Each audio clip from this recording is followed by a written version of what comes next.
Hey everyone, Will Lopez here, back again with more on the Form W-4.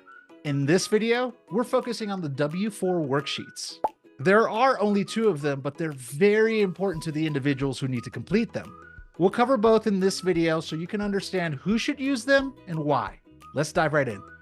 Okay, first up, the Multiple Jobs Worksheet.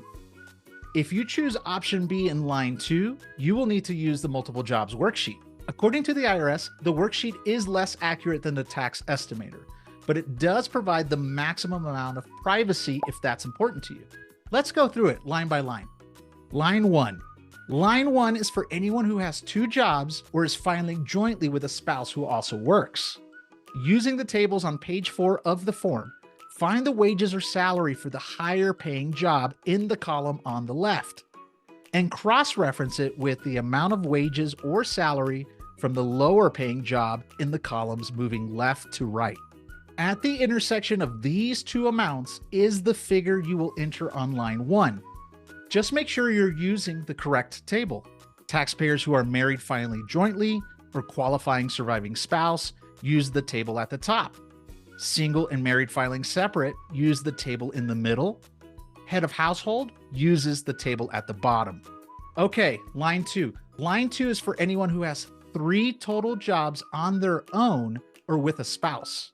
Line 2A is for the 2 highest paying jobs.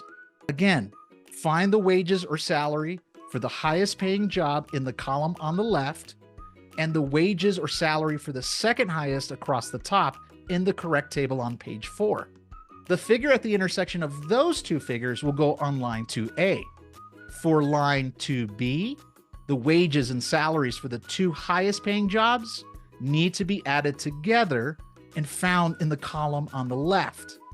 The wages and salaries for the third job will be found in the row across the top of the table. The value at the intersection of those two figures will go on line 2B. The sum of lines 2A and 2B goes on line 2C. Line 3. Lines 3 and 4 are for everyone who chooses to complete the Multiple Jobs Worksheet. Line 3 is the number of pay periods per year for the highest paying job.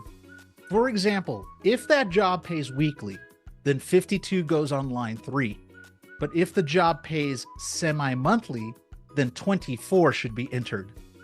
Line 4. Line 4 simply divides the amount on either line 1 or 2C by the number of pay periods found on line 3. It's the amount that's provided in step 4C of Form W-4. Feeling good so far? Great. Let's move on to the Deductions Worksheet.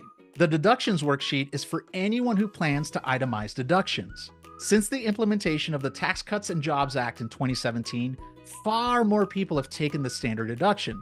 However, many high earners will still itemize, so proceed accordingly.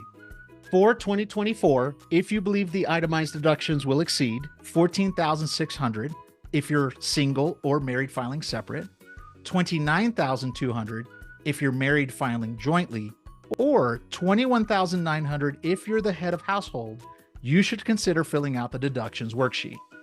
Anyone filling out this worksheet should have their prior tax return handy to help get a good idea on what those deductions might be. It's a great point of reference to go back to.